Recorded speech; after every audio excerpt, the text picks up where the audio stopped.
Graça e paz, igreja. Não se assuste que é só direto ao ponto, é só 10 minutos. Se eu conseguir, né? Já começou? Ana? Amém. Caramba. Direto ao ponto. O Lucas me pediu, né? A pergunta, já vou começar com uma pergunta, como sempre. Ser sábio é um dom de Deus, sabedoria é um dom de Deus, né? A pergunta que eu faço para vocês é: ser sábio é uma bênção? Vocês acham que ser sábio, sabedoria é uma bênção, né? Ou não? Você acha? Sim, né? Eu acho que é um dom de Deus isso. Seguindo o conselho do nosso pastor, que na última ceia falou sobre manutenção e avanço, no campo da manutenção, eu creio que a sabedoria, a gente estava lendo Pedro, né? Eu vou ler Pedro de novo, 2 Pedro, diz que a sabedoria é o ingrediente para que o cristão se mantenha frutífero. Sem a sabedoria, sem o conhecimento, sem fé, sem amor, o cristão não é frutífero. Eu vou ler para vocês, porque a gente tem pouco tempo, mas é 2 Pedro 1, 5, 8. Por isso mesmo, empenhem-se para acrescentar à sua fé a virtude o conhecimento, ao conhecimento o domínio próprio, ao domínio próprio a perseverança a piedade, a piedade a fraternidade o amor, porque se essas qualidades existirem, tem que ter, e estiverem crescendo, não basta só ter, tem que estar cultivando e progredindo, edificando em suas vidas, elas impedirão que vocês, no pleno conhecimento do nosso Senhor Jesus Cristo, sejam inoperantes e improdutivos. Algumas versões estão infrutíferos.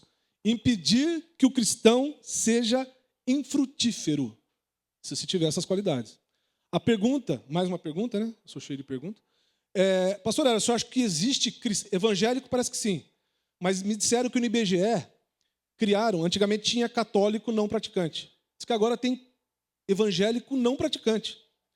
E eu não duvido, porque evangélico tem de tudo. Agora, cristão não praticante, será que existe? Não existe. Então, praticante. Nós somos cristãos praticantes.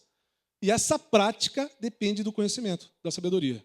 Baseado nisso, na minha caminhada, no início da minha caminhada, eu fiquei obcecado e focado no conhecimento. Eu achei que o conhecimento era o grande lance. E realmente é. Essa igreja, uma das coisas que me atraiu para cá foi a preocupação com a leitura, com o estudo, com a palavra, com a verdade.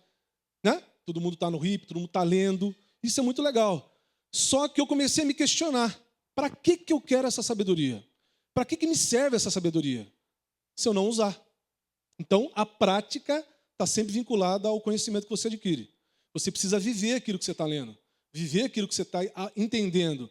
Viver aquilo que Cristo está te revelando através da sua palavra. Porque se você não viver, você não é praticante, e aí você não é um cristão. Se a gente acabou de falar que não existe cristão praticante, então se a gente não está praticando, a gente é qualquer coisa menos praticante da palavra de Deus. A minha preocupação era, eu quero ter conhecimento para quê? Para recitar versículo?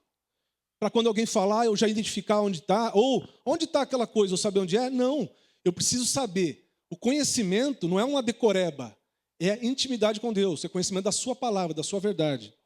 E eu usava até texto bíblico para isso. Ó, por exemplo, 2 Pedro 3,18, 2 Pedro 3,18.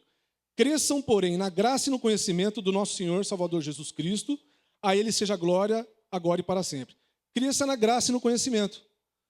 Então, até um mandamento que nós cresçamos, é um desejo de Deus, é uma promessa que nós cresçamos em graça e conhecimento. E é por isso que eu ficava buscando muito. E eu cheguei a orar muito para mim ter mais sabedoria e para os meus irmãos ter sabedoria. Mas aquela pergunta continuava me persistindo. Para que eu quero sabedoria? Para que me serve isso? Eu não sei com vocês, a minha experiência é que, nas tribulações que eu passei, essa sabedoria fez toda a diferença.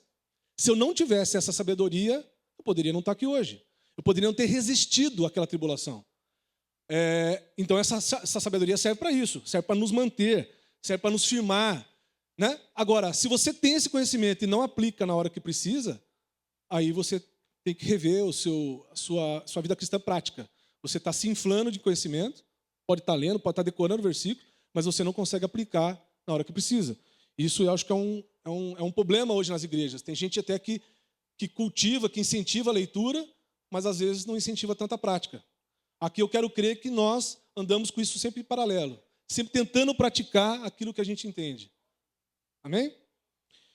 Nessa minha busca por conhecimento, eu entendi que o sábio de verdade não é aquele que entende só, é aquele que obedece aquilo que entende. É o que eu falei agora há pouco. Então, tudo isso para evitar o quê? Evitar o sedentarismo cristão. Eu inventei um termo. Sedentarismo cristão. Assim como fisicamente, aquele que exercita está em forma, você como cristão, se você não exercitar, você não vai estar em forma. E aí, na hora que você precisar dar um pique, como é que faz? Vai doer aqui, vai parar, vai mancar, não consegue dar um pulo, não consegue. Então tem que exercitar para estar em forma. Não adianta, porque eu fiz a analogia com a parte física, é como se a religião fosse anabolizante. Você pode ficar inchadão, parece até bonito, né? Mas, de repente, não resolve. Então, não importa. Condicionamento físico, condicionamento espiritual. Vamos exercitar para estar preparado para todos os momentos, para toda a tribulação, para todas as coisas que a vida nos reserva e que Deus disse que nós passaríamos, né? Mas precisamos ter conhecimento. Tiago, eu lendo Tiago, gente, vou ler aqui também, diz que a fé sem obras está morta. Existe muita polêmica, boba, aliás, sobre isso. Aí. Dá defeito nisso aí para mim, dá uma travada aí. A fé, bom, vamos lá. A fé sem obras está morta. Significa o quê? Quer matar a sua fé? Quer destruir a sua fé? Não faz nada. Por quê? Se a fé sem obras está morta, a falta de obras é uma coisa danosa à sua fé. Ou não? Você não concorda? Exercitando pouco, você fica atrofiado espiritualmente. E você não avança. Então é isso importante. Dessa forma, eu creio que a misericórdia de Deus nos possibilita que nós pratiquemos nas tribulações. Então, ser sábio é uma bênção? É uma bênção. Pode se tornar um problema quando você acumula sabedoria, mas não pratica. Eu comecei a admirar Salomão quando eu queria ser sábio, quando eu queria adquirir sabedoria, eu comecei a admirar Salomão. E eu não conseguia entender como é que pode um cara que pediu sabedoria, que teve um dos reinados mais prósperos, um reinado que foi conhecido como o reinado pacífico, em que não tinha problema de guerra muito, era tudo pacífico, por causa da sabedoria do administrador, do Salomão. E no final, o vacilão me vai lá, por causa de mulher, por causa de paixões, vai lá e desagrada a Deus. Ou seja, a sabedoria de Salomão não impediu que ele agisse como um tolo. A verdade é essa. Ele agiu como um tolo no final. Depois de tudo que ele fez, ele conseguiu desagradar a Deus no final. E isso me preocupou. É isso que eu estou falando. Sabedoria com propósito. Sabedoria com aplicação daquilo que você está entendendo. Não precisamos saber muito, muito, muito, muito. É isso que eu entendi. Precisamos viver aquilo que a gente já sabe, de forma genuína. E, para terminar... Aí, está sobrando tempo agora. No finalzinho do Sermão do Monte, Jesus fala assim, que aquele que ouve e não pratica é igual a pessoa que constrói a sua casa sobre areia. Mas aquele que ouve e pratica é o que constrói a sua casa sobre a rocha. Todo mundo sabe, a gente sabe que quem é a rocha é Jesus. Mas a diferença entre um e o outro, lembre-se, rocha e areia é o quê? Aquele que pratica faz toda a diferença. Certo? Você pode ter o mesmo conhecimento que o seu irmão. Se um pratica e o outro não, essa é a diferença da vida do cristão, daquele que crê de verdade e vive, e daquele que não vive. Isso faz toda a diferença na caminhada. Então, para Tiago 3,13, é o último texto, a pergunta é, quem quer ser sábio? Quem gostaria de ser sábio? Eu ainda quero, mas eu oro muito mais para viver aquilo que eu aprendo do que simplesmente aprender mais. E a resposta para essa minha dúvida veio aqui, Tiago 3,13. Quem é sábio e tem entendimento entre vocês, que o demonstre pelo seu bom procedimento, mediante as obras praticadas com humildade que vem da sabedoria. Amém? Vou repetir. Quem é sábio entre nós? Alguém quer ser sábio aí? Vamos ser sábio? Vamos. Como é que faz para ser sábio? Que demonstre o seu bom comportamento, o seu bom procedimento, mediante as obras praticadas. Não é ativismo, obras praticadas é conduta, é caráter, é vida cristã na prática. Não é coisa para as outras pessoas ver, isso é coisa de fariseu, né? A gente tem que fazer aquilo que realmente ser uma coisa da nossa vida, enraizada na gente como hábito, praticando isso, o procedimento mediante obras praticadas com a humildade que vem da sabedoria. Humildade acompanha a sabedoria. O cara que tem sabedoria, mas não é humilde, já está perdendo. Amém?